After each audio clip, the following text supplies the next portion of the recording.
ጆሲም የግድ ተኝቶ ነው ከሰሞኑ እየዘመረ ያለው። ቆሞ ደግሞ መዘመር አለበት። የምኖርበት ተስፋ እርሱ ነው ሕይወቴ፣ ያለ ጌታ ብኖር እንኳን አይቀርም። ጆሲማ ከአጠገባችን ቆሞ ያስቀድሳል። አይቀርም። በፊት እኔ ደግሞ ትንሽ ወንድማዊ የሆኑ ሀሳቦችን ላንሳ። ጾም እየጾምክ ነው ወዳጆች። ዛሬ ገና ወደ ቤተክርስቲያን እንደምንም የተጠጋ ልጅ ትዝታው ሳሙኤል ፓስተር መሆኑን ራሱ ገና ያላወቀ ልጅ፣ ትዝታውን ቀሲስ ብሎ የጠራ ልጅ ገና ከመዘመሩ ምንድነው ጋይስ? አሁን ኔትወርክ በስትክክል የሚሰማ ይመስለኛል። ዛኪ እንዴት ነህ? በስትክክል ይሰማል አይደለ? በደንብ ይሰማል። ወይ ትንሽ አሞኝም ነው ራሱ በቃ ፕሮግራሚን ራሱ ካንስል አለማድረግ ነው የገባሁት። እንዴት አለካሉ? እሺ አሎ፣ እግዚአብሔር የተመሰገነ ይሁን። እናንተ እንዴት ነህ? እንዴት አላችሁ እናንተ? እግዚአብሔር ይመስገን። ተወዳጆች እንግዲህ ይኸው እንደምታዩት ነጠላ ለብሶ ነው የመጣው ተወዳጅ ወንድማችን፣ እጅግ በጣም አምሮበት ኦርቶዶክሳውያን እንደው አንድ ቻሌንጅ ይሄው እስኪ እንደው ፕሊዝ ሁላችሁም ሲን ቻሌንጅ ተቀላቀሉ። ይሄው እመኑ ልንገራችሁ፣ የትኛውም ኦርቶዶክሳዊ እስቲ ነጠላ ይልበስ። እስቲ ነጠላ ለብሶ ደግሞ ማያምርበት ሰው ይኖር፣ እኔ እቀጣለሁ። ሁላችሁም ሲ ቻሌንጅ እንደው ዝም ብላችሁ እየለበሳችሁ ሲራቻችሁን ተመልከቱት። እንደው በጌታ ካሉሲ በጣም ያማረብ እውነት እግዚአብሔር ያክብርልኝ ወንድሜ፣ በጣም አመሰግናለሁ። ኦኬ እሺ፣ ለተወሰኑ ደቂቃዎች ሰዎች ከላኩልህ አክሴፕት አታድርግ። ያው ምናልባት ተገባ ስለማያውቁት ችግር የለውም ካንስል አደርገዋለሁ። አሉ ባለፈው እንግዲህ ደውለልኝ ያው እኛ ወጣቶች ቲክቶክ ላይ ያለነውን እንደዚህ በሃይማኖታችን እንድንጠነክር ምናምን ብዙ ረድታችኋል። በመጀመሪያ ሀሳቤን ስገልጽ የእናንተ አሁን በዚህ የላይቭ ትምህርታችሁ ብዙ ወጣቶችን ወደ ሃይማኖታቸው እንዲመለሱ ሃይማኖታቸው ላይ ጠንካራ እንዲሆኑ በጣም ትልቅ ሚና ተጫውታችኋል። እሱን ላመሰግን ወዳለሁ። በተጨማሪም ደግሞ እኔም ደውለ እንደዚህ ስትለኝ ማንም ሰው ነው እኔ እንደዚህ በማያገኝ ይብን ራሱ ሃይማኖት የራሱ ምንድን ብሎ እስከ መጠየቅ ነው። ኦርቶዶክሱ ምናምን ብዙ ሰው አያውቀኝም ተከታዮቼ እና ምናልባት ዛሬ አንዳንድ ተከታዮቼ ያው ምናልባት ኦርቶዶክስ መሆኔ ምናምን በደንብ ሊረዱት ይችላሉ። እና ወጣቱ ወደ ሃይማኖቱ እንዲመለስ እንዲጠነክር የምታደርጉት ተሳትፎ በጣም ጥሩ ነው ወንድሜ፣ እግዚአብሔር ያክብርልኝ ልል እወዳለሁ። አንተም እንዳልከው አንዳንድ ጥያቄዎች ካሉ ኦርቶዶክስ ላይ ምናምን በላይ ነበረና አንዳንድ ጥያቄዎች የተወሰነችም አምጥቼ ያው ለመወያየትም እንዲመቸን ነበረና ወደ ጥያቄዎች ከመግባታቸው በፊት የምትለው ነገር ካለ ተጨማሪ ነገር ምናምን ካሉ እኔ ሌላ ምንም የምለው ነገር የለም። በመጀመሪያ በኦርቶዶክስ ወንድማችን እና ስላገኘን አንተም ስለመጣ እጅግ በጣም አድርገን እናመሰግናለን። ማንም ሰው እዚህ ቲክታክ ላይ ምንም አይነት ኮንተንት ሊኖር ይችላል። ነገር ግን የሆነ ታይም ላይ ምቹ በሆነ ሰዓት የቅድስት ቤተክርስቲያኑ ትምህርት ሌሎችም ሰዎች እንዲያውቁ ማድረግ የሁሉም ደግሞ ኦርቶዶክስ ግዴታ ነው። እናንተም ፈቃደኛ ሆነ የቲክቶክ ቤተሰቦችህም እግዚአብሔርን ቃል እንዲያዳምጡ ምክንያት ስለሆንክ እጅግ በጣም አድርገን እናመሰግናለን። በርታልን። እኔ ጋር ያላችሁ ኦርቶዶክሳውያን ሁላችሁ ወንድማችን ካርሎስን ፎሎ አድርጉት። የፎሎወር በእርግጥ ጥረት ኑሮበት አይደለም፣ ግን ያው ቤተሰብ ለመሆን ያክል ሁላችሁ ፎሎ አድርጉ። የመጀመሪያው ጥያቄ ምን መሰለህ አሉ አይደል? ያው ወጣት ተቆራርጦ ነበር ታለሽ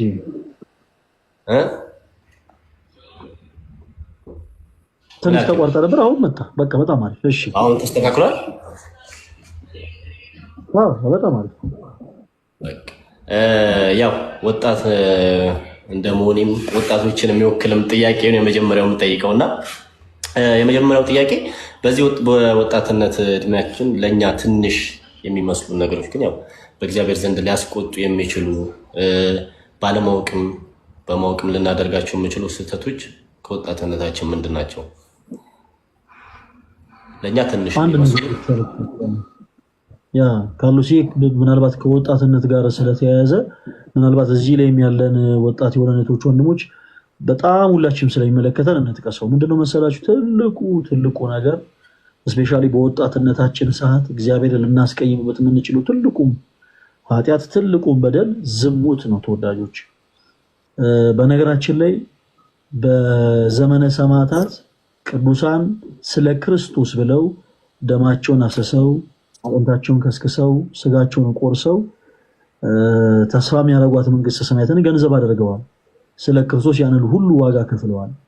ተወዳጆች የዚህ ዘመን ሰማዕትነት ደግሞ ከፍትወት ራስን መጠበቅ ከፍትወት በቃ እያንዳንዱ ኦርቶዶክስ የሆነ ሰው በአጠቃላይ ከፍትወት ራሱን የሚጠብቅ ከሆነ የዘመኑ ሰማዕት ነው።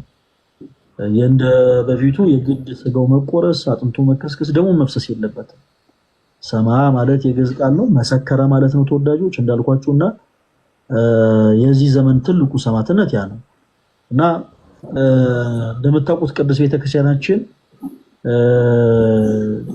በጣም ከምታከብራቸው ቅዱሳኖች በጣም አብዛኞቹ ከስጋዊ ፍትወት ራሳቸውን ጠብቀው ስለ ክርስቶስ ኢየሱስ የተገደሉ ናቸው።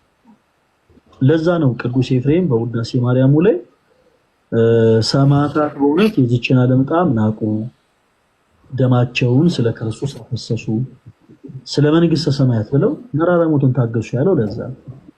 ስለዚህ በዘመናችን ትልቁ ፈተና ስጋዊ ፍትወት ነው እና የትኛውም ወጣት የሆነ ሰው ደግሞ ራሱ ሊጠብቅ የሚገባው ከዛ ነው። በዘመናችን ያሉ ወንድሞች ልክ እንደነ ሙሽራው ገብረ ክርስቶስ መሆን ይጠበቅባቸዋል። ኦኬ ልክ እንደ ወጣቶች ማለት ነው። እንደነ ቅዱስ ጊዮርጊስ መሆን ይጠበቅባቸዋል። ምድራዊ የሆነ ዝና ስጋዊ የሆኑ ፍትወቶችን በአጠቃላይ ርቀው በህይወታቸው ክርስቶስ ኢየሱስ እንዲከብር ማድረግ አለባቸው። በተመሳሳይ ደግሞ እህቶቻችንም የቅድስት አርሴማን ፈለግ መከተል አለባቸው። ካሎስዬ እንደምታውቀው አሁን በዘመናችን እንደ አንድ ሴት ሁለንተኗ ውብ ሆኖ ያማረ ሆኖ ስትፈጠር ምን ነው የምታስበው? ኦኬ ምን ነው በአእምሮ የሚመጣው? እንዴት አርጌ ነው ባለጸጋ የሆነን ሰው አግብቼ ህይወት የተስተካከለ የሚሆነው ነው። ነገር ግን በዘመናችን ያሉ እህቶች ትልቅ አብነት ምሳሌ የምትሆን ቅድስት እናት አለቻቸው። ማን? ቅድስት አርሴማ። ባይዘዌ በዚህ አጋጣሚ ሁላችሁም እዚህ ውስጥ ያላችሁ ወንድሙ ስለ ቅድስት አርሴማ ብዙ እውቀቱ የሌላችሁ ብቻ ስለሷ በጣም ብዙ መጽሐፎችን አገላጣችኋለሁ። የአርማኒ ሀገር ተወላጅ ነች እና በጣም ሁለንተኗ ውብ የሆነች ሴት ሁለንተኗ እጅግ በጣም ውብ የሆነች ሴት ነች እና ይህች ሴት እጅግ በጣም ብዙ መኳንንቶችና ነገስታት ለስጋዊ ፍትወት ሲፈልጓት ስጋዊ ፍትወቷን በአጠቃላይ ገታ ራሷን ስለ ክርስቶስ ኢየሱስ ሙሽራ ያደረገች ቅድስት ሴት ነች። የጎልማሶች አንደበት ያሸነገላት ማለት ነው። ስለዚህ በዘመናችን ያሉ እህቶች ወጣት የሆኑት ማለት ነው የቅድስት አርሴማን ፈለግ መከተል አለባቸው ከዓለም ፈተና ለማራቅ። በተመሳሳይ ወንድሞቻችንም ልክ እንደዛው የቅዱስ ጊዮርጊስን ፈለግ መከተል አለባቸው። ሰማዕቱ ቅዱስ ጊዮርጊስ እንደምታውቁት በነበረበት ዘመን ወጣት በነበረበት ዘመን እጅግ በጣም ጀግናም የሆነ ሰው ነበር። በነገራችን ላይ ግን በትዕቢት ያልታበየ ኦኬ በምድራዊ ፍቅረ ነዋይ ያልወደቀ እጹብ ድንቅ የሆነ ታላቅ ተጋዳይ ነበር። ወንድሞችን በተመሳሳይ የቅዱሳንን ፈለግ መከተል አለባቸው። ለምሳሌ ካሎስ አንተ እና ሌሎች ወንድሞች ቲክታክ ላይ ያሉ ሌሎች ኦርቶዶክስ የሆኑ ወንድሞች እግዚአብሔር በሰጣቸው አቅም ለምሳሌ ማስተማር ላችሁ ሊሆን ይችላል፣ ለዘመን ላችሁ ሊሆን ይችላል። ነገር ግን እግዚአብሔር የሰጣችሁ ትልቁ ነገር አለ። በሰው ዘንድ የመደነቅ በሰው ዘንድ የመወደድን ጸጋ ሰጥቷቸዋል። ቅዱስ ጳውሎስ መንፈስ ቅዱስ አንድ ነው፣ የመንፈስ ቅዱስ ስጦታዎች ግን ልዩ ልዩ ናቸው ይላል እና በሰው ዘንድ የመወደድ ጸጋ ሰጥቷቸዋል። ይህንን ጸጋቸውን ተጠቅማችሁ ዛሬ በዚህ ችለት ለምሳሌ አንተ ነጠላ ለብሰህ ክርስቶስ ኢየሱስ ቃል ሁሉም ሰው እንዲሰማ እያደረክ ነው። በቃ በዚህ ዘመን ያለን ወጣቶች ይሄንን ነው ማድረግ ያለበት። ትልቁ ግን ሊጥለን የሚችለው ፈተና ምንድነው ብያለሁ? ትልቁ ሊጥለን የሚችለው ፈተና ስጋዊ ፍትወት ነው። እግዚአብሔር አምላክ ከዚህ አይነት ነገር እንድንርቅ እንግዲህ ሁላችን ይርዳን። አሜን። እሺ ቀጥታ ከዚህ እሺ ሁለተኛው ጥያቄ ደግሞ ያው አንዳንድ የእስልምና ተከታዮች ጓደኞችም አሉኝና በመሀል የሃይማኖት ክርክር መነሳት አይቀርም እና እንደዚህ ሲባል ሰው ከመወለዱ እስላም ነበረ ለዛም ነው የሚጠመቀው እና ወንዱ በስንት ቀን ነው ሴት ልጅ በስንት ቀን ነው የሚጠመቀው? የቀናት ልዩነት ስለምን? መልካም አንዳንድ ጊዜ ምን አሉ መሰለ መጋቢያ ቢትሸቱ በቤተክርስቲያናችን እጅግ በጣም የሚወዳቸው መምህር ናቸው። አንዱ ብዙ ነገር ያልማላሉና በቃ አረተው ማለት ቢሰለቻቸው ህልም አይከለከለም። በስተመጨረሻ ያሉት ነገር ያንን ነው ማለት ካሉሲ ለምሳሌ አሁን አንተ ጥቁር ነህ ብለህ መልስ ምንድን ነው?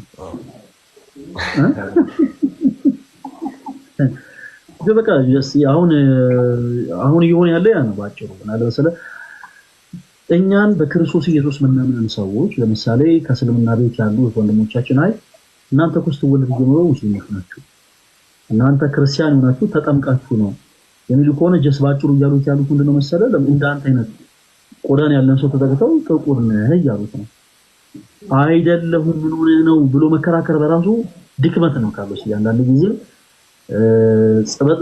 በዝምታ የምናልፋቸው ነገሮች በነገራችን ላይ ሐሳቦቹን ፈርተናቸው ወይም ደግሞ እንደው የሰቡ ሐሳቦች ሆኖብን ሳይሆን አንዳንድ ጊዜ ንቆ ከመተውም አንፃር ኤኒዌይስ ግን አንድ ሰው ወደ እስልምና እምነት ሲቀላቀል በእምነቱ ስርዓት ሸሃዳ ይፈጽማል። በደንብ አዳምጡ፣ ሸሃዳ ይፈጽማል። አንድ ሰው ወደ እስልምና ሲገባ ሸሃዳ ይፈጽማል እና የሚብሉት ሸሃዳ አለች የሆነች ስቴትመንት ማለት ነው። ያቺን ስቴትመንት አንድ ህፃን ከእናቱ ማፀን ሲወጣ ይላል እያለቀሰ የሆነ አስቀያሚ የሆነ ድምጽ አውጥቶ እያለቀሰ ከእናቱ ማፀን ይወጣል እንጂ በአሁን ሰዓት ላይ በእስልምና እምነት ያሉ ወንድሞቻችን የሚሏትን ስቴትመንት እያለ አይወጣም ነው ባጭሩ። አንድ እሱ ነው። ሁለተኛ ደግሞ እኛ በነገራችን ላይ ጥምቀትን የምንጠቀመው ክርስቲያን ለመሆን አይደለም ካሉሲ የእግዚአብሔር ልጅነት ለማግኘት ነው። እሺ የማን ልጅነት አልኩ? የእግዚአብሔር ልጅነት። አዎ ልክ መጽሐፍም ሲናገር ነው ዳግም ከዋና ከመንፈስ ካልተወለዳችሁ የእግዚአብሔር ልጅነት አታገኙም እንዳለ ሁሉ የእግዚአብሔር ልጅነት ለማግኘት እንጠመቃለን። እርግጥ ነው ያላመኑ ሰዎች ወደ ቅዱስ ቤተክርስቲያን ሲመለሱ በነገራችን ላይ የመጀመሪያ የሚያደርጉት ነገር ምንድነው? በመጀመሪያ በክርስቶስ ኢየሱስ ያምናሉ። ልክ በማርቆስ ወንጌል እንደተጻፈው ያመነ የተጠመቀ ይድናል እንደተባለ ሁሉ ድህነትን ያገኙ ዘንድ ኢኒሻል ሳሊቬሽን የምንለውን ያገኙ ዘንድ ሰዎች ምንም አይነት ስራ መስራት ሳይጠበቅባቸው በክርስቶስ ኢየሱስ አምነው ይጠመቃሉ። የምንጠመቀው ሙስሊም ሆነን ከዛ ክርስቲያን ለመሆን ነው? አይ እንደዛ የሚባል ነገር የለም። የሆኑ ሰዎች በአእምሯቸው የፈጠሩት ሎጂክ ነው። እነሱ አይ ትክክል ነው ወይ ትክክል አይደለም እስከሚሉ ድረስ ሰዎች መጠበቅ የለባቸው። ክርስቲያን የሆኑ ሰዎች ግን እውነታውን ሊረዱ ይገባል። ቀጣዩ ነገር በስንት ቀን ነው የምንጠመቀው? ምክንያቱ ምንድነው የሚለው ነው። ጥምቀት ዶግማ ነው በቤተክርስቲያናችን። የህፃናት ጥምቀት ግን በቤተክርስቲያናችን ይሄ ቀኑ ማለት ነው ወንዶች በ40 ቀን ሴቶች በ80 ቀን የሚጠመቁት ስርዓት ነው። እንደ ሁኔታው በነገራችን ላይ ሴቶችም 80 ቀን ሳይሞላቸው ወንዶችም ደግሞ ከተወለዱ 40 ቀን ሳይሞላቸው ሊጠመቁ ይችላሉ። ምክንያቱም ስርዓት ስለሆነ የተሰካነ በቤተክርስቲያናችን። ለምንድን ነው በ40 እና በ80 ቀን የሚጠመቀው ሲባል ካርሎስዬ እንደ ሐሳብ ሌሎችም ክርስቲያኖች ወንድሞች እንድታውቁት አዳም በተፈጠረ በ40 ቀን ድርሳነ መድኃኔዓለም መቅደሙ ላይ ሐሳብ ተቀምጧል። አዳም በተፈጠረ በ40 ቀኑ ወደ ገነት ስለገባ ኦኬ ወንድ የሆኑ ህፃናት በአጠቃላይ በ40 ቀናቸው ይጠመቃሉ።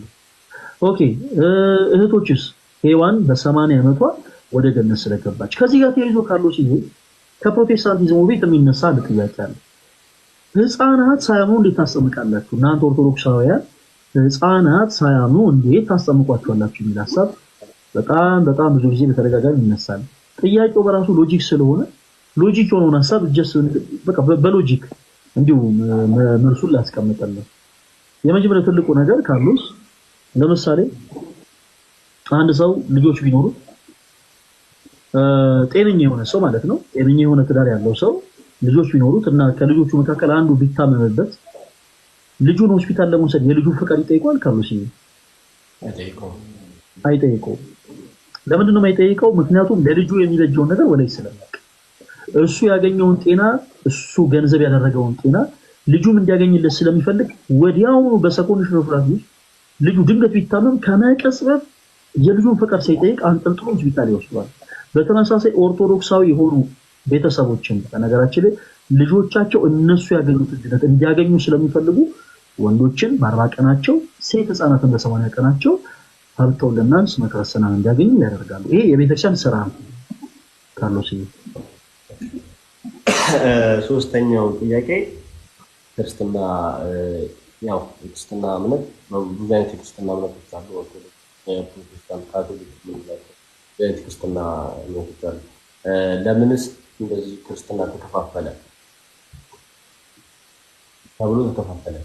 ኦርቶዶክስ፣ ካቶሊክ፣ ፕሮቴስታንት ሌላም የኦርቶዶክስ የክርስትና እምነት እና ለምንስ ተከፋፈለ? ልዩነታችን መልካም እንግዲህ ጌታችን መድኃኒታችን ኢየሱስ ክርስቶስ በማርቆስ ወንጌል ምዕራፍ 16 ላይ በፊልጶስ ቂሳሪያ ደቀ መዛሙርቱን ሰብስቦ አንድ ጥያቄ ጠይቋቸው ነበረ። ካርሎስ እሱም ደግሞ ምንድን ነበረ? ሰዎች እኔ ማን ይሉኛል የሚል ነበረ። እና ሐዋርያት ሰዎች ሲሉ የሰሙትን በአጠቃላይ ለጌታችን ለኢየሱስ ክርስቶስ ነገሩ። አንዳንዶች ኤልያስ ነህ፣ አንዳንዶች ዮሐንስ ነህ፣ አንዳንዶች ደግሞ ከነቢያት አንዱ ነህ እያሉ ይናገራሉ ብለው ለጌታ ለኢየሱስ ነገሩት። ጌታችን ኢየሱስ ከዛ በመቀጠል እነሱን ጠየቃቸው፣ እናንተስ ደግሞ እኔን ማን ትሉኛላችሁ አላቸው። የዚህን ጊዜ ሊቀ ሐዋርያት ቅዱስ ጴጥሮስ ከተቀመጠበት ብድግ ብሎ አንተ ውእቱ ክርስቶስ ወልደ እግዚአብሔር ሕያው አለ። አሁን ቀዳሚ የሆነው ነገር ምንድነው? ሰው ሰራሽ ትምህርት እንበልና ለምሳሌ ፕሮቴስታንቲዝም እንዴት ተፈጠረ ስንል ፕሮቴስታንቲዝምን የፈጠረው ክርስቶስ አይደለም። የኛ የቅድስት ቤተክርስቲያናችን መስራች ክርስቶስ ነው። የፕሮቴስታንቲዝም መስራች ግን ግለሰብ ነው። ማን ነው? እሱ ሉተር ነው። የካልቪን ትምህርትን የሚከተሉ ሰዎች አሉ። የትምህርታቸው መስራች ካልቪን ነው። ሰው ሰራሽ ትምህርቶች ሰዎች ከእውነተኛው መንገድ ፈቀቅ ብለው ሰው ሰራሽ ትምህርትን ገንዘብ እንዲያደርጉ አድርጓቸዋል። ለዛም ነው በነገራችን ላይ ቅድስት ቤተክርስቲያናችን የክርስቶስ ኢየሱስን ወንጌል በአደባባይ በተለያዩ ጊዜያት የምትሰብከው ለዛም ጭምር ነው። በአደባባይ የምናከብራቸው በዓላቶችን ከተመለከት በመስቀል፣ በጥምቀት፣ በደብረ ታቦር በተለያዩ በዓላቶቻችን ላይ ቅድስት ቤተክርስቲያናችን የክርስቶስ ኢየሱስን ወንጌል በሁሉም ቦታ ትሰብካለች። ለምንድን ነው የምትሰብከው? ምክንያቱም እነዛ ሰዎች ልባቸው እውነተኛውን ጌታ ኢየሱስ ክርስቶስን እንደሚሻ ታምናለች። ነገር ግን ክርስቶስን እንዳላገኙ ስለምታውቅ ቅድስት ቤተክርስቲያናችን እነዚህን ሁሉ ሰዎች ወደ እውነተኛው መንገድ ክርስቶስ ወደ መሰረታት ቅድስት ቤተክርስቲያን እንዲመለሱ ቤተክርስቲያናችን ዛሬም ታስተምራለች። ለምን ነው እንዲህ አይነት ሎጂክ የተፈጠረው? በሰው ሰራሽ ትምህርት ነው። ካርሎስ እንደዛ ብለን እንያዘው። አራተኛ እሺ፣ ያው ይሄኛው ካንዴ ይገኛል። ቤተ እምነት ወይ ቤተክርስቲያን ስትመሰረት የመጀመሪያው ነገር ነው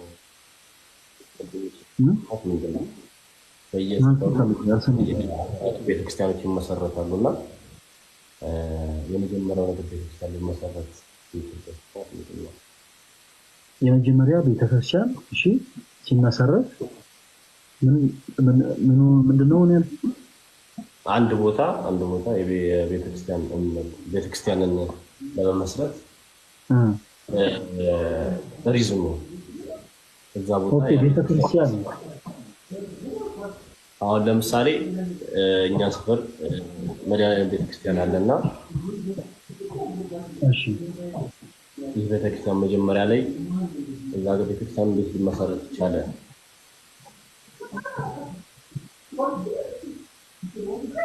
ኦኬ ቤተክርስቲያን እንዴት ነው የምትሰራው ነው መሰለኝ የካርሎስ ጥያቄ።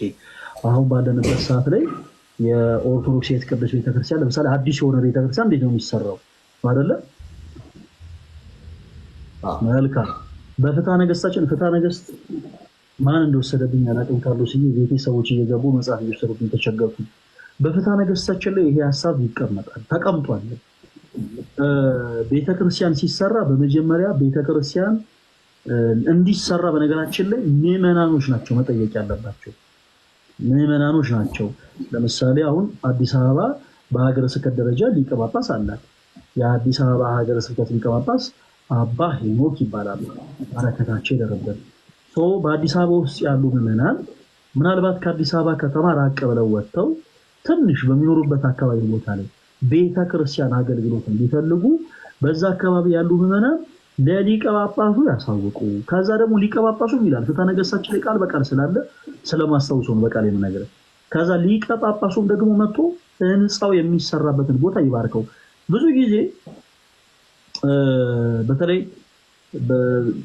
ባሳለፍን ከዘመነ መሳፍንት በፊት በነበሩት ታይሞች ላይ በጣም ከባባድ የተባሉ የጦርነት ውጊያዎች በጣም ያሳለፈች ሀገር ከመሆኑ የተነሳ ኦርቶዶክስ ቅዱስ ቤተክርስቲያን በጣም ብዙ ዋጋ ከፍላለች። በጣም ብዙ አብያተ ክርስቲያናት ተቃጥለዋል።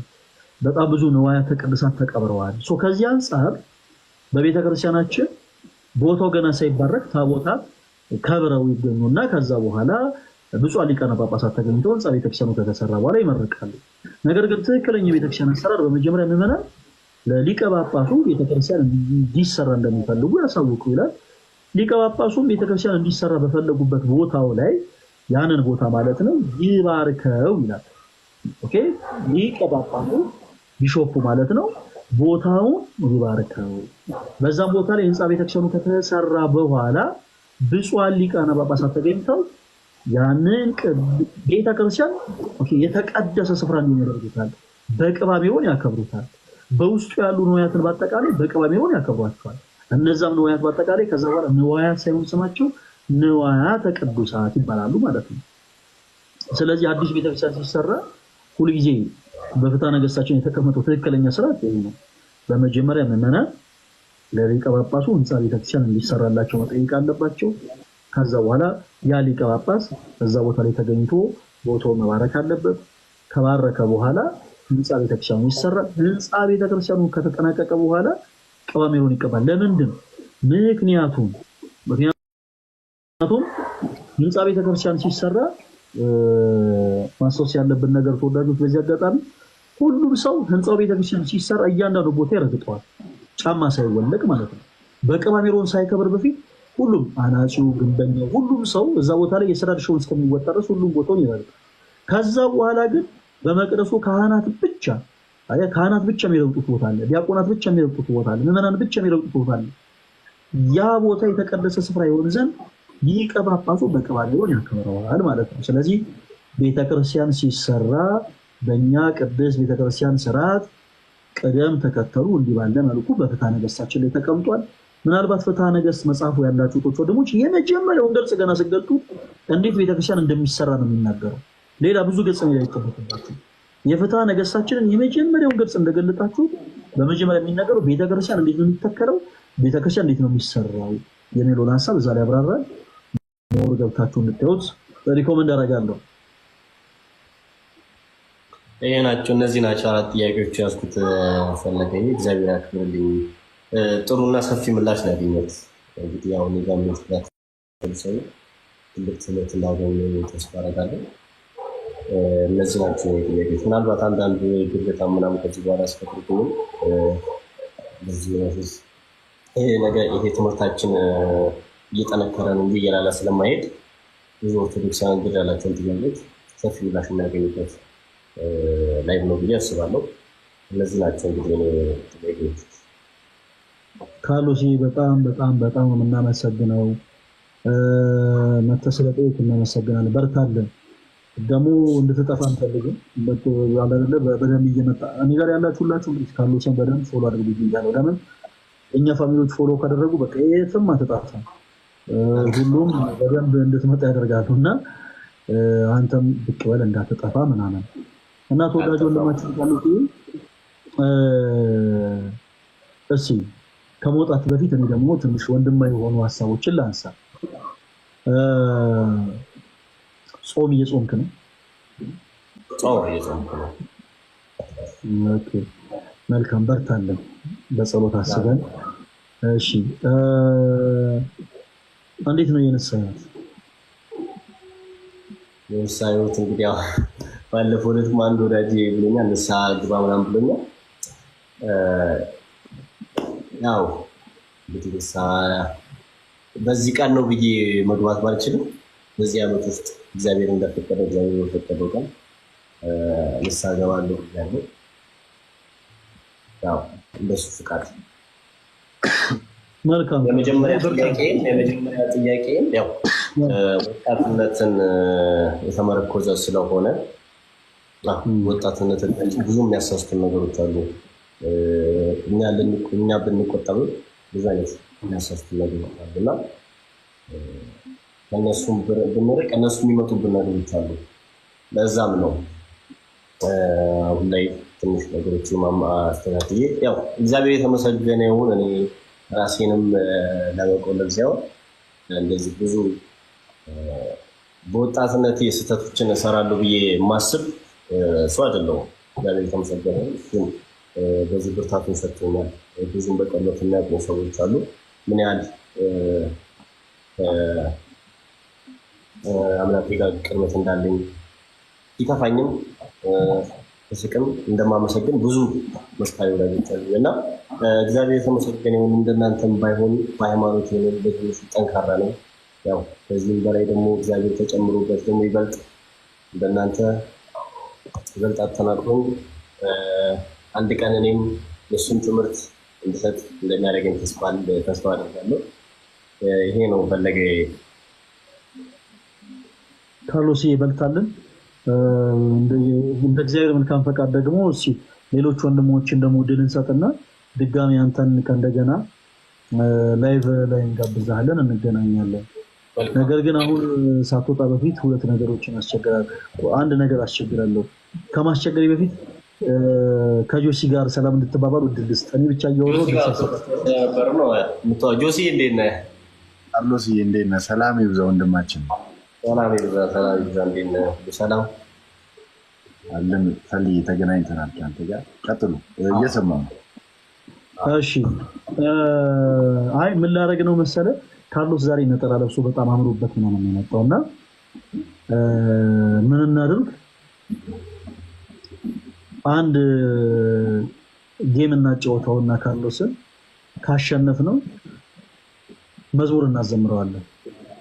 ሁለታችሁንም ካሸነፋችሁ አዘምራችኋለሁ። ጆሲንም ካርሎስንም እናዘምራችኋለን። ተወዳጆች አንድ ብቻ ምንም ቤስ ኦፍ 3 ምናምን አይደለም። አንድ ጨዋታ ነው የምንጫወተው። ጆሲ እንዳበጠብጥ እኔም ካሸነፍኳችሁ ሁለታችሁንም ነው የማዘምረው ማለት ነው። እኔም በቃ ካሸነፍኩ እንደዚህ ማለት ነው። አዎ በቃ አንድ ሰው ካሸነፈ ሁለታችሁንም ያዘምራል።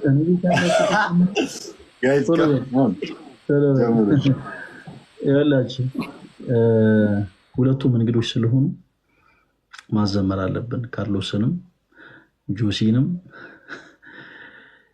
ካርሎስ ነጠላ እንደለበሰ የግድ መዘመር አለበት፣ ግድ ነው ተወዳጆች። ጆሲም የግድ ተኝቶ ነው ከሰሞኑ እየዘመረ ያለው፣ ቆሞ ደግሞ መዘመር አለበት። ተኝቶ ነው እየዘመረ ያለው፣ ስለዚህ ቆሞ መዘመር አለበት። የእነሱ ሚዩት ከፍትላችኋለሁ። ጂሰስ የሚል አካውንት አይቻለሁ። ስታንድ ባይ ተናገር ያለው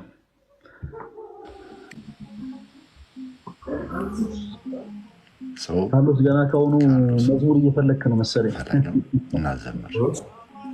ገና ከሆኑ አይቀርምና አንድ መዝሙር አለ። Let's go everybody ፊት ጋር ወጣብ። እሺ ጆሲ ነጠላ ለብሰናል።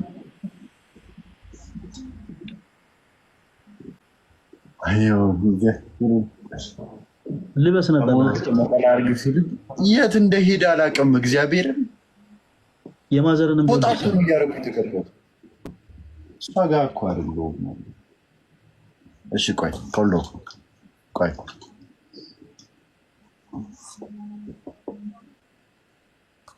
ለብሰና ያሰብኩ ነው ፈልጌ እንዲቆይ የለቅሶ ነጠላ ነበረ። ጥቁር ጥለት ነው ያው ፈልጌ ልበስ ለላብስ ነው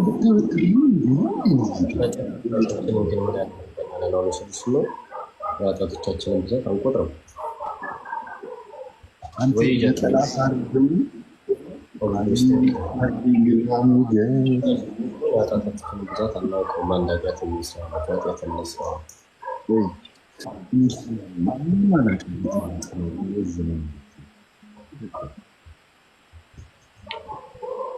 እሺ በመዘመር አንሶላ ነው የሰጠው ጆሲ።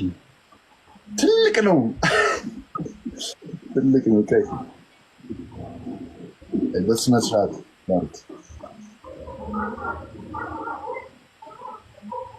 ከአንተ ነው ያየሁት። በዚህ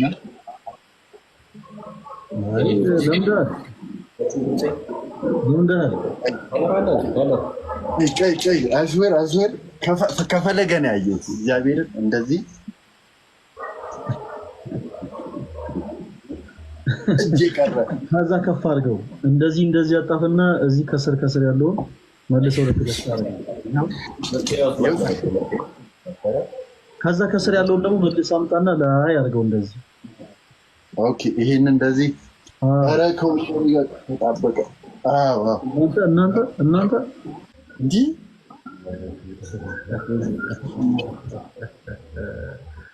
እሺ እዚህ አማረብ ሁለታችሁም ትዘምራላችሁ። በመጀመሪያ ጆሲ ጀምር አንድ ዝማሬ። ያው እኔ በጣም ዛሬም ቪዲዮ ለቀውታል። በጣም ወዶ መዝሙር አለ፣ እሱ ነው የምዘምረው። አመሰግናለሁ። ሰላም ለኪ እያለ ሰላም ለኪ እያለ ሐርና ወርቁን ስታስማማ የገብርኤል ድምፅ ተሰማ ተሰማ የገብርኤል ድምፅ ተሰማ ተሰማ የገብርኤል ድምፅ ተሰማ ሰላም ለኪ እያለ ሰላም ለኪ እያለ ሐርና ወርቁን ስታስማማ የገብርኤል ድምፅ ተሰማ ተሰማ የገብርኤል ድምፅ ተሰማ ተሰማ የመላኩ ድምፅ ተሰማ። አመሰግናለሁ። ዝማሬ መላእክትን ያሰማልን ወንድማችን ጆሲ እግዚአብሔር ያክብርልን። አሁን ደግሞ ካርሎስ ካርሎስ እንደሚፈልገው እኮ ነው ጊፍት ሳይሰጥ ይቀር። እኔ በጣም የምወደውም ልጅነትን ጀምሮ የምሰማው መዝሙር አለ። እንደኔ የረዳኸው የለም ከትዝታው ሳሙኤል እሱ ነው። እንደኔ የረዳኸው የለም እንደኔ ያነሳኸው የለም የፍቅር ሁኔታ አልጠግብም ላንተ የፍቅር ሁኔታ በዝቶብኝ አልጠግብም ላንተ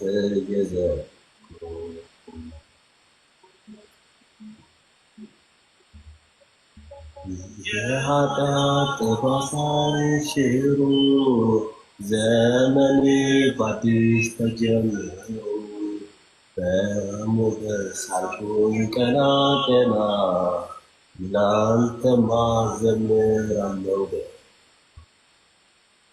ቃል ይቀድማል እንባዬ ያንን ቀን ሳየው ዞር ስንቱ ማታ አለፈ የኔን ሰልፍ ጌታ እያሸነፈ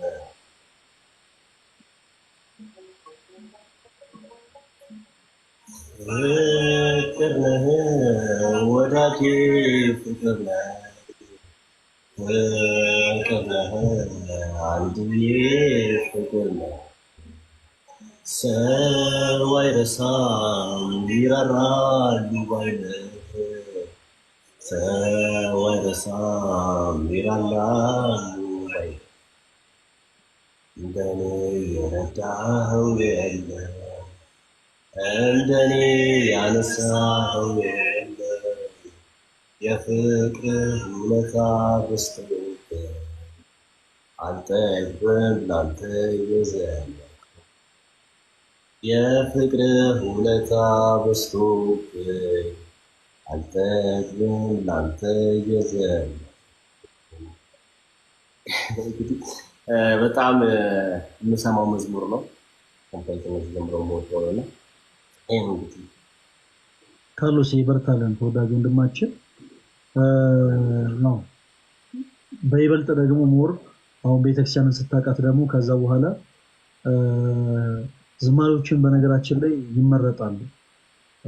ከምን አንጻር እንዴት ለምን የሚባሉትን ቀስ ብለን ነው የምናወራው።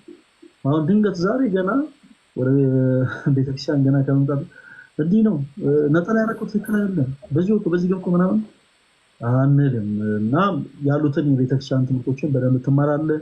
ካርሎስ ይበርታለን፣ እንወድሃለን፣ በጣም ነው የምናከብርህ። በርታለን። እሺ እግዚአብሔር ያክብርልኝ ወንድሞቼ፣ በጣም አመሰግናለሁ። መልካም ምሽት። ቀሪ ዘመናችሁ የተባረከ ይሁን። እግዚአብሔር ያክብርልኝ። አሜን። ካርሎስ አሜን። ሰላም ታበሉልኝ። እሺ ካርሎስ መቼ ነው መልካም ምሽት።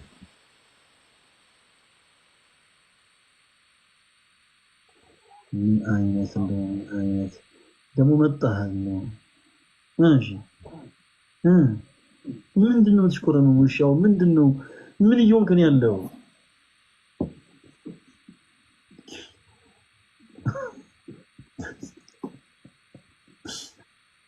ተወዳጆች ዛሬ ገና ወደ ቤተክርስቲያን እንደምንም የተጠጋልች ትዝታው ሳሙኤል ፓስተር መሆኑን ራሱ ገና ያላወቀ ልጅ ትዝታውን ቀሲስ ብሎ የጠራ ልጅ ገና ከመዘመሩ ምንድነው ጋይስ?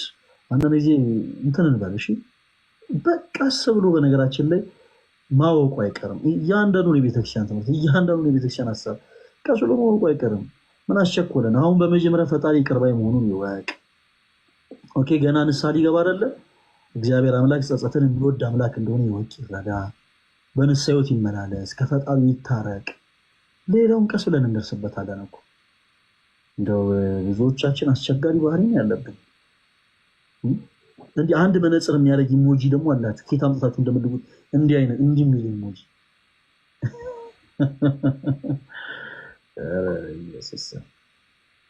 እሺ ወንድማችን ሰላም ነው።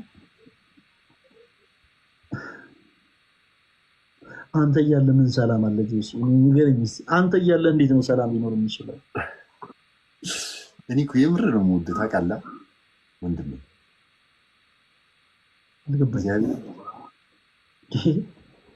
ኧረ ብዙ ነው ያለው። ይሄ እኮ ነው ፈልዬ እግዚአብሔር ይሄ ነጭ መድኃኒዓለም ችግር የለም ችግር የለም። ተሳደብ ሰው ምንም ክፋት የለበትም የሚባለው እውነት። ማይክ ታይሰንን ታውቀዋለህ? ወፍራም ነው። ጠቆረ እሱ ጠቆረ ምሬ ነው ፈልዬ። በስመ አብ። እሺ ወንድማችን ደህና ነህ? ጠፍተሃል። እግዚአብሔር አንተ ነው የጠፋው። ላይ ብለህ ፈልዬ የለም የለም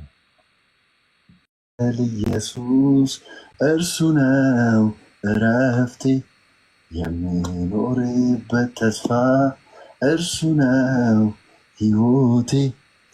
ያለ ጌታ ብኖር እንኳን እንዴት እሆናለሁ? ስለ ስሙ ብነቀፍም ነፍሴን እሰጣለሁ። ሰፋይ መንግስተ ሰማያት ያወርስ። ለየት አለብኝ ግን ይፈልግ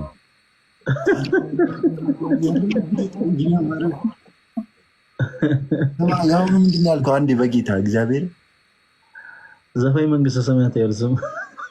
መንግስተ ሰማያት ያወርስልኝ ያልከኝ መሰለኝ። አሜን እላለሁ። ኤኒዌይስ ጆሲ እጅግ በጣም እንወደው ወንድማችን ነህ እና ከአንተ ጋር ብዙ መልካም ነገሮችን አሳልፈናል። እኔ ግን በዚህ ጾም ጀምሮ እጅግ በጣም ጸልየው ነገር እግዚአብሔር አምላክ መቼም እኔን ኃጢአተኛ የሆንኩትን ባሪያውን ከሰማኝ ቁም ነገር እውነቴን ነው። እሺ አይ የሆነ ነገር ልትመስለኝ ነው። አይ አይደለም፣ ጀስት አሁን ከልቤ የሆነውን ነገር ነው የምናገረው። ተወዳጆች ጆሲ ወንድማችን እኛን ወንድሞቹን አክብሮ በጣም ቀርቦ ወደኛ ተምሯል። ቤተክርስቲያን ለማወቅ ሞክሯል። በተመሳሳይ መልካም የሆኑ ነገሮችን አድርጓል። የተወለደበትን ቀን ሁሉ ሳይቀር በኦርቶዶክስ ቅዱስ ቤተክርስቲያን ውስጥ ተገኝቶ አክብረዋል። ያከበረው ደግሞ ከነዳያን ጋር ነው እና መልካም የሆኑትን ነገሮች በአጠቃላይ እንግዲህ እስካሁን እየተጓዘልን ነው እና እኔ አንድ ምኞት አለኝ። ያ ምኞቴ ደግሞ ምንድነው?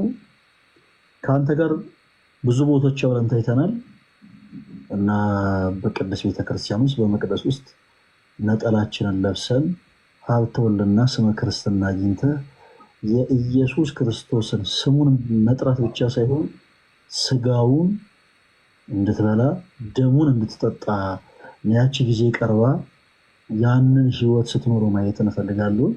ይሄ ምኞት ነው፣ አይከለከልም እና እኔ አብዝቼ ጸልያለሁ። ሁሉም ኦርቶዶክስ የሆኑት ወንድሞችም እንዳንተ እንደሚጸልዩ ተስፋ አደርጋለሁ። ጆሲ ዝግባው ወንድማችን ረዥም የሆነ መቋሚያ ይዘህ በመቅደስ ውስጥ ነጭ ሆኖ ነጠላ ለብሰህ ተንሥእ ለጸሎት ሲባል እግዚኦ ተሳልህን እያልክ ከኛ ጋር ሰላም ለኩልክሙ ሲባል ደግሞ ምስለ መንፈስከ እያልክ ተሰጥኦን እየመለስክ ታጠገባችን ቆመ እውነተኛውን ጌታ ኢየሱስ ክርስቶስን እንድታመሰግነው ማየት ፍላጎታችን ነው እና እግዚአብሔር አምላክ ያንን ለማየት ያብቃን። ከኃጢአት በስተቀር የልብ መሻት ይፈጽምልን ወንድማችን። አሜን አሜን። በጣም ነው የማመሰግነው። እኔም ቅድም እያልኩ ነበረ በጣም ቲክቶክ ላይ በጣም የእግዚአብሔርን ቃል እንደ እንጀራ የሚሰጡ ወንድሞችን እግዚአብሔር ስላስተዋወቀኝ ሁሌ ፈጣሪን አመሰግነዋለሁ። የምሬን ነው። ቲክቶክ አስተዋወቀን፣ ጓደኝነት፣ ወንድምነት፣ ቤተሰባዊነት ነገር ያገኘሁበት ነውና የምር እኔ ላይ እወዳለሁ ስል ላይ አንዳንዴ አንተን ለማናደድ ምንም የምርም ስለምወድ ነው ስለማከብረህ ነው እና ፈልዬ ሪስፔክት በጣም እና አሁንም እወዳለሁ። ወደዚህ ማንም ቀይር ነው ምንም አውጡ ወይ ቅዱስ ሚካኤል አረ እንደው ከዲያረባ ከባከ ከመጽሐፍ ቅዱስ ያሳወተ ጭራሽ ጅንጀና ረከው ነገሩ ወይ መድኃኔዓለም ኤኒያው አይቀርም። እኔ ምን አለ ፈለገ አትናቴዎስ በሉ። ይሄው እኔ ዛሬ ተናገርኩኝ። ይሄው በቃ ትንቢት ተናገርኩኝ። ተወዳጆች ትንቢት፣ አዋጅ አዋጅ አዋጅ አዋጅ። የሰማ ይስማ። ወንድማችን ጆሲ እኔ ትንቢት ተናገራለሁ። በቃ ወር ሊፈጅ ይችላል፣ አመታት ሊፈጅ ይችላል፣ አመት ሊፈጅ ይችላል፣ አመታት ሊፈጅ ይችላል። ግን የእግዚአብሔር ልጅ ይሆናል እና ደግሞ ኢየሱስ የሚለውን ስም መጥራት ብቻ ሳይሆን የእርሱን የኢየሱስን ማለት ነው ቅዱስ የሆነ ስጋውን በልቶ ክቡር የሆነ ደሙን ጠጥቶ ስለ እውነት የእግዚአብሔር ልጅ ይሆናል። በቃ ይሄ የኔ ትንቢት ነው፣ አይቀርም ብራዘር። በሌላ ቦታ ሟርት ሊባል ይችላል። ኤኒዌይስ ግን እኔ ትንቢት ተናግሬያለሁ እና ምኞቴም ነው። ይታይሻል፣ ቋጥሬያለሁ ብራዘር። እንደዚህ ምንድን ነው ቋጥሬያለሁ ነው። ኦኬ እሺ። ነገ ለማንኛውም ነገ ደውልልሃለሁ። አንተ እንዳረሳ ደውልልኝ። እንደተነሳ 5 ሰዓት 6 ሰዓት ደውል። እሺ ሰላም ደውልልህ። እንዴ ሰማሽ? ደህና አደርልኝ። እሺ ባይ ባይ ባይ ባይ።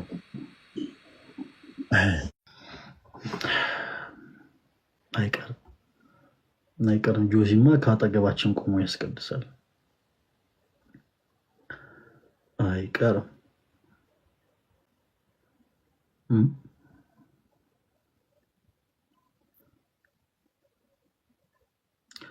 ከአጠገባችን ቆሞ ያስቀድሳል።